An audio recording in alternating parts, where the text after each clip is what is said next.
So how is your homeschool schedule going for you?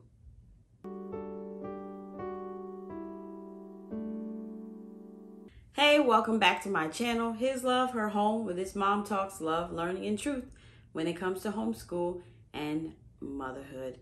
Today, guys, I'm going to answer some questions for you.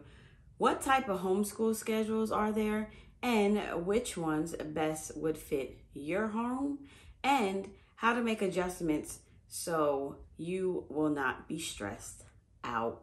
First things first, let's talk about what type of schedules there are. There are time schedule, which means you have your child following a time to the T, doing the work at a certain time, getting it done at a certain time. I feel like these schedules are very hard to do if you are a home that has more than 2 kids in it. Usually when you have more than 2 kids, you do not exactly know your day is going to go as planned all the time. So trying to keep to a time schedule in a household that has more than 3 kids when it comes to homeschooling, it's probably not a good idea, because you as a mother are going to look at that time schedule and you are going to say, we're behind. We're not keeping up. Oh, we're going to be here all day. You're already setting yourself up to be in a bad mood, to feel overwhelmed, like you cannot get done what you need to get done. Who this schedule might work for is like an older high school kid. If you're giving him a schedule of you're getting up at 6, 7 o'clock in the morning, you're doing your morning routine. You have from 9 to 12, you're working on your homework, you're stopping for lunch.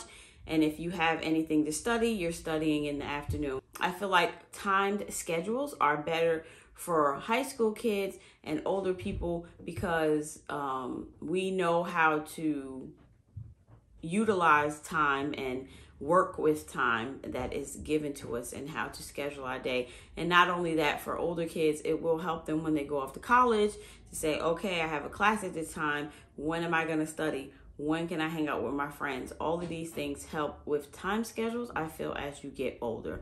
For younger kids, I would stay away. It's not gonna work. The next schedule I'm talking about is a block schedule. And this is where we put blocks in our day. You can have morning block, afternoon block, evening block, even if you want to do a bedtime block or a good morning block, whichever one you like, where it inserts where kids do their chores and stuff like that.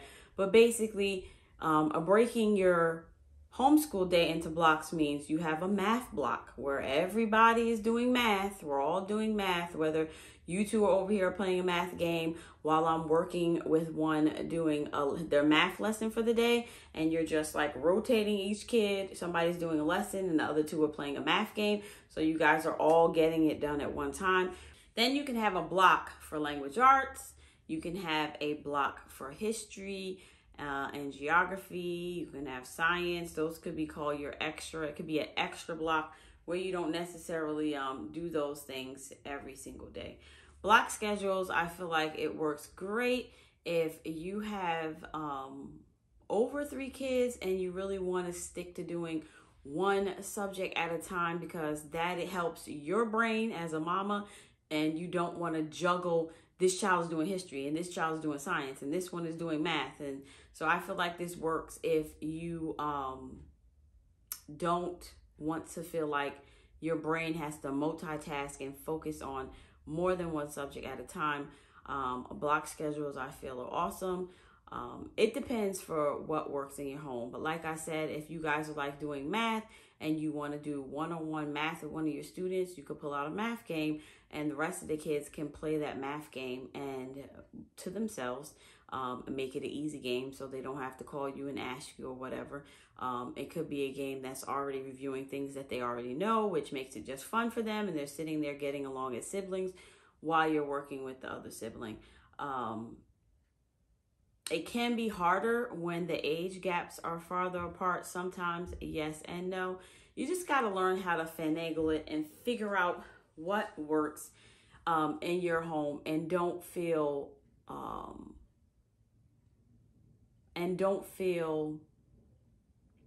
like you have failed just because you are adjusting your schedule all the time. Like, that is a part of homeschooling. Our schedules are never the same. Things happen in life, and sometimes you have to say, all right, this is not going to work right now. What are we doing different? And I feel like during my first 2 years of homeschooling, this was a big thing for me. And sometimes I felt like, oh, I'm not doing it right. No, you have to adjust. Even in this third homeschool year, we are adjusting with the seasons. Like, it's the holidays, so we're not doing a lot. We're just going to do what we need to get done, and everything else is like, we want time as a family. And for me, that is more important than us being stuck in textbooks. You understand? Yeah. The third schedule that I'm going to talk about is a loop schedule. And basically, this is when so let me just say this. When you're making your schedule, especially when you have younger kids, it's very important to have a list of subjects that mean a lot to you as a mom in your house. If it is very important for your child to work on reading every day, to work on math, to work on grammar, language arts, that whole genre, then make that priority. And then you add to your schedule a loop schedule. And these are all the subjects that, you know what, if I don't get to it today, I don't feel like, oh, we had such an unsuccessful day of school. So these are subjects like music and art and science and history and geography and poetry. All the things that we can find to add in as homeschool moms. Money. Like, there are so many and we want to do it all, but you can't do it all at once. So you make your list of your subjects and then you rotate through them. You say, you know what? We're going to do one subject a day, or we're going to do 2 extra subjects a day. And even on top of that, for a loop schedule, plan how much time you're going to spend in it. If you're only going to do 45 minutes, split that time in half and say, okay, I'm going to do 2 subjects. So we'll spend 20 minutes on history and science today. And tomorrow we'll spend 20 minutes on art and 20 minutes on music. Like, rotate it through the week. And then you can do it how many days a week you want to, and not do it as many days as you want to. So you can do your loop schedule Monday, Wednesday, and Friday, or Tuesdays and Thursdays, so that you feel like you're getting a little bit of everything in and it's moving. And you do cover more ground like that. Even if you wanted to say, you know what, Mondays, we're going to do history for an hour. That might not be easy for little kids. If you have older kids, it might be easier for them, but for little ones, I feel like if you do a little bit of this and stop and do a little bit of that, they really will enjoy what they're learning, and they won't feel like, oh, Mom, I don't want to do this. So I love the idea of a loop schedule. I kind of have like a loop morning basket, so I don't really do the afternoon stuff. I like to throw everything that we're doing together in our morning basket. If you're interested to see our morning basket come January, let me know and I will create a video for you. Those are the 3 schedules, really 2. There's a time schedule and there's a block schedule, and then you can add a loop schedule to either one of those, or if you want to do a morning basket before all of that and include the things in the morning basket and don't do the loop schedule, it's kind of like how and where you want to put it throughout the course of your day. I'm going to show you where we are with our schedule as far as our homeschool is concerned. Now, my 4th grader, I will tell you, he has a schedule, but he does not really have a schedule because I am his schedule. My 4th grader still sits down with me, even though I create pockets of independence where I go to do something and I say, here are your 2 pages to do. I'll come back and check on you, because I do want him to get more independent. But for the most part, we are sitting down to do his CC work by himself. At this point, he is listening to his songs from the week by himself. He goes on my laptop and listens to all the songs and sings the words and all of that by himself. So he does that independently. But as far as his other stuff, he really sits down and does it with me. So for me, it's like he has a schedule, but he really doesn't have a schedule because I'm his schedule. And I keep track of all of that in my planner and all of that, however you want to say it. But for my older kids, because I'm definitely pushing on the bigger independent side this year, in the back of their geography books, and I do like these binders with the clear things because you can stick all types of things in there. And so they have their schedule behind here. And so their schedule is just laid out on a regular, this is Pages, I think, from Microsoft. This is Pages from the Mac. And basically, I just lay it out. It's basically like a block schedule, but there's no time. It's just laid out what they need to do, their lunch, when they take a break, when they do their chores. It's all laid out on this right here. And like I said, this is basic. I didn't go into anything too crazy because as you saw, they were making their own. If you saw over on Instagram, they were making their own schedules. So I kind of want to get them in the habit of being able to say, this is what I have to do each day. Let me get it done, and then I can go do other stuff, right? Because in life, we have to grow up, we have to make better choices, and we have to know how to handle our time. So along with that schedule, they get a weekly to-do list from me.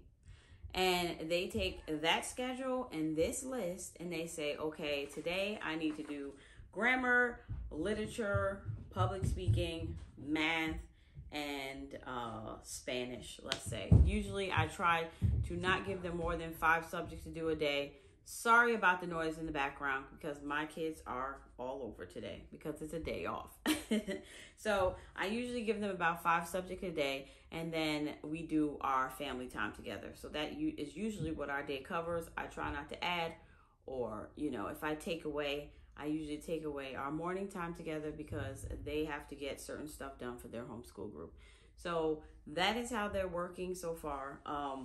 With this to-do list and with their schedule, they have their own little personal notebook. So they are allowed to go in their notebook if they need to. Sometimes they feel like they don't want to, but they are allowed to go in their own little personal notebook, kind of like us mamas do when we plan out our day. They write down, oh, I need to get math, I need to do this, I need to do my chores, blah, blah, blah, blah. And they create themselves like a little checklist if they want to, or they just write it down.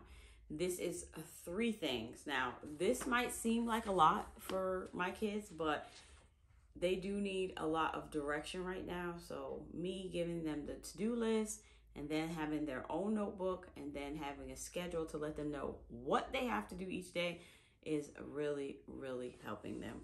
I know that it sounds like a lot, but sometimes when you are starting from baby steps, you got to give more, and then eventually they will be able to go into their own work and write down what they need to do and do that successfully. So that is a big goal for me with them this year, as they will be moving into 8th and 9th grade next year. Woo!